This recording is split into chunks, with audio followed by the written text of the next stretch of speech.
माता पुत्र पूरी रात रोए।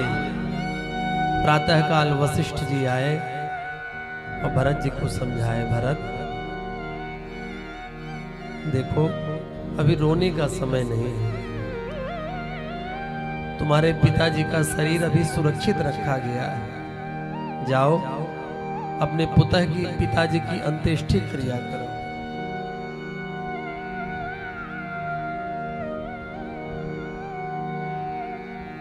बोली राम जी महाराज की जय। वशिष्ठ जी के समझाने पर भैया भरत आए हैं। सरयू जी में चंदन की लकड़ी की चिता बनाई गई।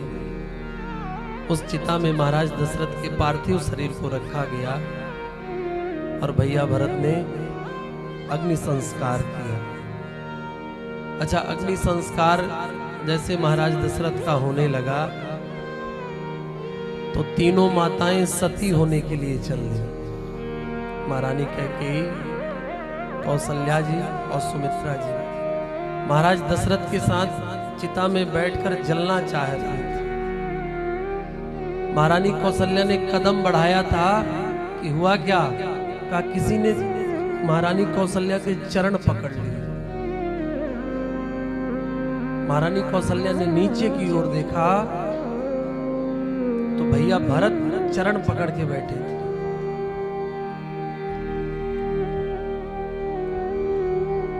भैया भरत कहना चाहते हैं, भैया हमारे ना रहने पर भले ही पूज्य पिताजी अयोध्या को छोड़कर चले जाए, हमारे ना रहने पर भले ही राम जी अयोध्या को छोड़कर वन चले गए, पर इस भरत के रहते अयोध्या से कोई जा नहीं सकता।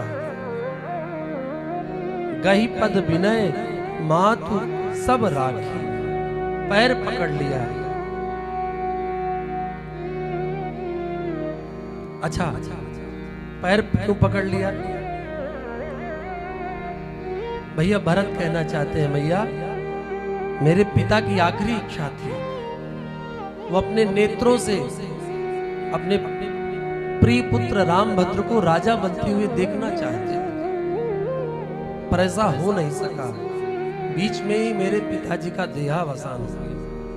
पर मैं जानता हूं भैया, पत्नी पति की आत्मा होती है, आत्मा वही दारा। पत्नी कौन होती है? का पति की आत्मा होती है।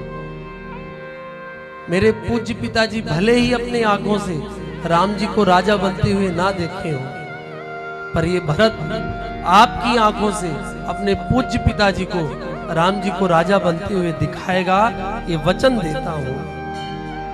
इतना कह के भैया भरत रोने लगे। एक सभा लगाई गई अयोध्या में।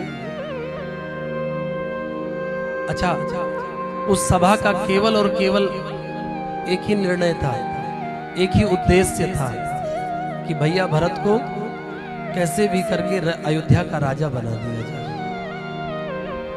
सब जानते हैं कि भैया भरत राजा बनेंगे नहीं, पर प्रयास कर रहे हैं। और उस प्रयास में सबसे बड़ा नाम है महर्षि वशिष्ठ का, बड़े ज्ञानी हैं। भैया भरत का हाथ पकड़ा और अपने पास बैठाया, कहा भरत तुम अपने पिताजी को लेकर चिंता मत करो, सोच मत करो। अरे तुम्हारे पिताजी जैसा ना कोई हुआ है, ना कोई है और ना कोई होगा। क्यों?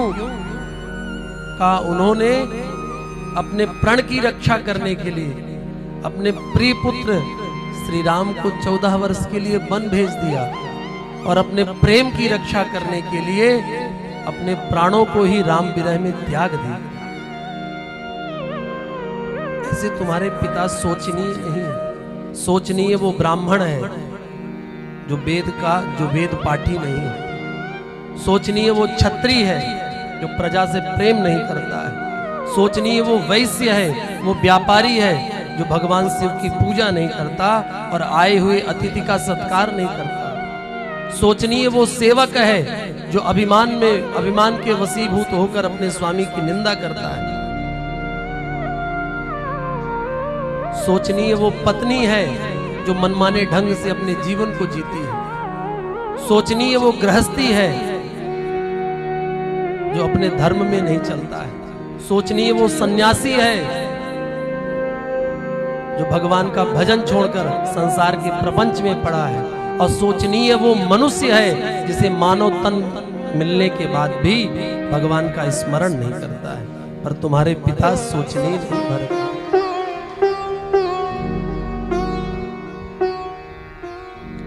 महाराज दशरथ ने कहा, गुरुजी आप क्या कहना चाहते हो?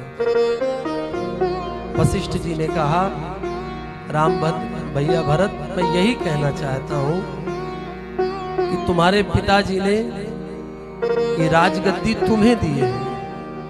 पिता राजपद तुम कह दीना। मैं यही चाहता हूं कि तुम अयोध्या के राजा बन जाओ। तुम्हारे पिता से महारानी कैकेयी ने 2 वरदान मांगे थे। एक वरदान की पूर्ति करते हुए श्री राम 14 वर्ष के लिए वन को चले गए, पर एक वरदान अभी भी अधूरा है। तुम्हारी माता ने मांगा था कि राम की जगह भरत राजा बने। मैं भी यही चाहता हूं कि भरत तुम अयोध्या के राजा बन जाओ। भरत जी ने कहा, अच्छा।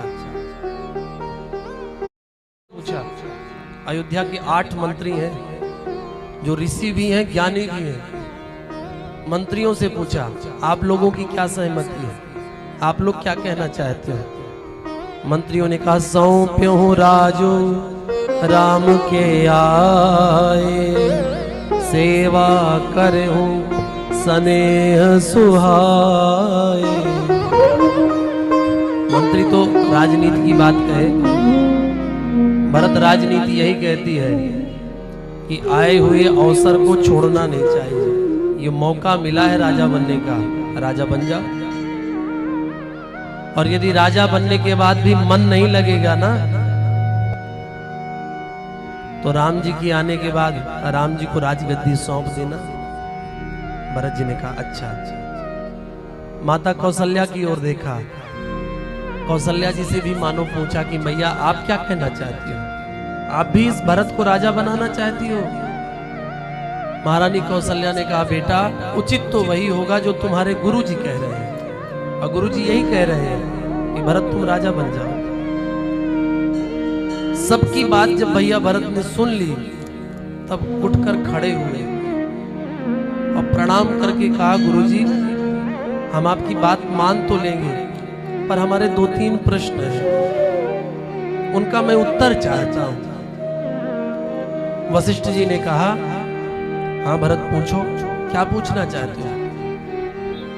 भैया भरत पूछते हैं, गुरुदेव यदि कोई धर्म का पालन करता है तो धर्म का फल क्या होता है? यदि आप लोग भजन करते हो, कोई सत्कर्म करते हो, तो सत्कर्म का फल क्या है? सत्कर्म का फल होता है सुख। हम पूजा पाठ करें, धर्म कर्म करें, किस लिए करते हैं? कि हम सुखी रहेंगे। भैया भरत ने पूछा कि कोई धर्म करता है तो धर्म का फल क्या होता है? महर्षि वशिष्ठ ने कहा, बेटा धर्म का फल होता है सुख। अच्छा आप क्या कह रहे हो? पिताजी की आज्ञा का पालन करना पुत्र के लिए सबसे बड़ा धर्म है। अच्छा एक बात बताओ, मैं यदि पिताजी की बात मानकर राजा बन जाऊंगा तो क्या ये धर्म होगा? अच्छा अभी मैं राजा बना नहीं हूं, केवल राजा बनने का प्रस्ताव है, मैं राजा बना नहीं हूं। प्रजा में कौन सुखी है जरा बता तो तुम। मेरे राजा बनने नाम मात्र से केवल ये प्रस्ताव आया है कि भरत राजा बनेगा, तो हुआ क्या? कहा मेरे राम को, मेरे भैया राम को बन जाना पड़ा। मेरी माताएं विधवा हो गई, मेरे पूज्य पिताजी की मृत्यु हो गई। क्या इसी को धर्म कहते हो महाराज? गुरुजी यदि आप इसे धर्म कहते हो तो भैया भरत इस धर्म को मानने वाला नहीं है। जिस धर्म से प्रजा दुखी हो, जिस धर्म से मेरे भैया को दुख सहना पड़ रहा हो, जिस धर्म से मेरी माताओं को वैधव्य सहना पड़ रहा हो, भरत उस धर्म को मानता नहीं गुरुजी। अच्छा गुरुजी एक बात और बताइए, पिताजी की कौन सी बात हमें मान लेनी चाहिए? उस बात को मानना चाहिए जो भरी सभा में महाराज दशरथ ने अयोध्या वासियों से कहा था कि मैं कल प्रातः काल होते ही राम को राजा बना दूंगा, अथवा उस बात को मानना चाहिए जो एकांत में महारानी कैकेयी से कहा था कि मैं राम को 14 वर्ष का वनवास दे दूंगा? कौन सी बात माननी चाहिए? वचन तो दोनों तरफ महाराज दशरथ ने दिया था।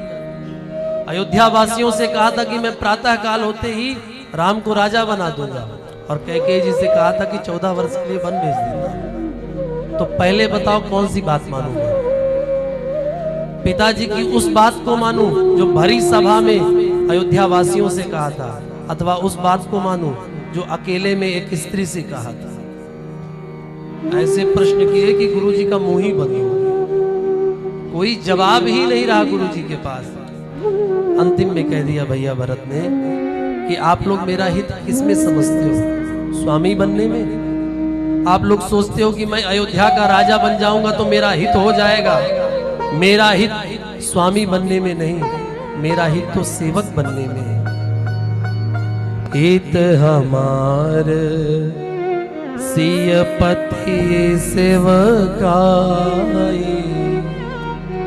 जो हरिलीन मातु कुटिलाई। यदि मेरा हित हमसे पूछो तो मेरा हित तो राम जी की सेवा करने में है, स्वामी बनने में नहीं। मेरे हृदय की बात पूछो तो मैं तो यही चाहता हूं, आन उपाय मोहि नहीं सूझा, आन उपाय मोहि नहीं सूझा। ओ जिय काय रघु बर बिनु पूजा, और ये काय रघु बर बिनु पूजा। एक ही आँख ही है मन माही, एक ही आँख यही मन माही। प्रात काल चली हो प्रभु पाई, प्रात काल चली हो प्रभु पाई। प्रात काल चली हो प्रभु पाई, प्रात काल चली हो प्रभु पाई। चली हो प्रभु पाई, चली हो प्रभु पाई। भैया भरत ने अपना निर्णय सुना दिया। भैया भरत ने कहा एक ही आंख यह मन माही, प्रात काल चली हो प्रभु पाई। यदि हमसे पूछो तो हमारे मन में तो यही है कि हम लोग प्रातः काल प्रभु श्री राम के पास चले। इस अयोध्या के राजा भरत नहीं, इस अयोध्या के राजा राम जी बने। भरत की यही इच्छा है, आप सबकी इच्छा है तो आप सब हमारे साथ चलो। इतना कहना था कि सारी प्रजा प्रसन्न हो गई, कहने लगे भाई हो तो भरत जैसा।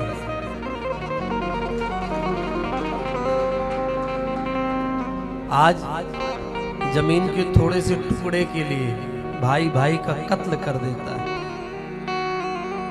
और ये दो भाई हैं अयोध्या के, जिन्होंने अयोध्या की राज सत्ता को कंदुक बना लिया है, गेंद बना लिया है। अयोध्या की राज सत्ता साधारण नहीं है, संपत्ति साधारण नहीं है। सुरेप्सित राज्य लक्ष्मी, अयोध्या में इतनी संपत्ति है कि इंद्र के मुंह में भी पानी आ जाता है। इंद्र को भी लगता है कि अयोध्या का राजा मैं बन जाऊं।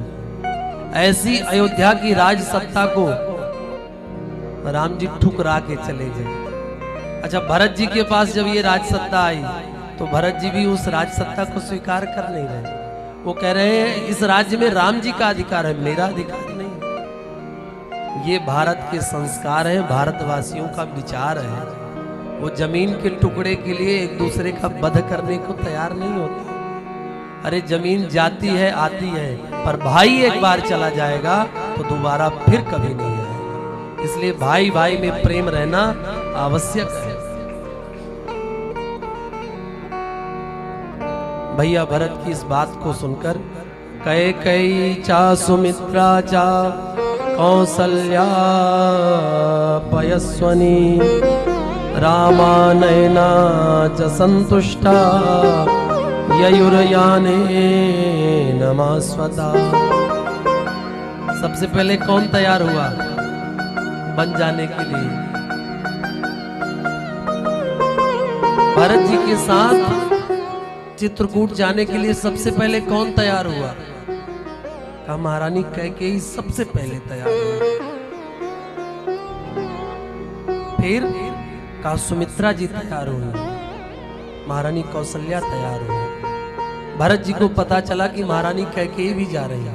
भरत जी बोलते नहीं अपनी मां से, देखते भी नहीं है, पर जब जानकारी मिली कि कैकेयी भी जा रही है तो भरत जी ने मन ही मन कहा कि चलो पाप करने के बाद पश्चाताप करने का मौका देना चाहिए। चलो कैकेयी तुम्हें पश्चाताप करने का एक मौका दिया मैंने। सीधे कैकेयी शब्द का संबोधन करते हैं। माँ के लिए सबसे दुखद बात क्या है? माँ के लिए सबसे बड़ी दुख की बात यह है कि उसका बेटा उसे माँ कहने को तैयार नहीं है। माँ के लिए इससे बड़ी दुख की बात नहीं हो सकती है, पर राम जी के लिए कैकेयी ने वो भी साथ। सारी माताएं पालकी में बैठ गई।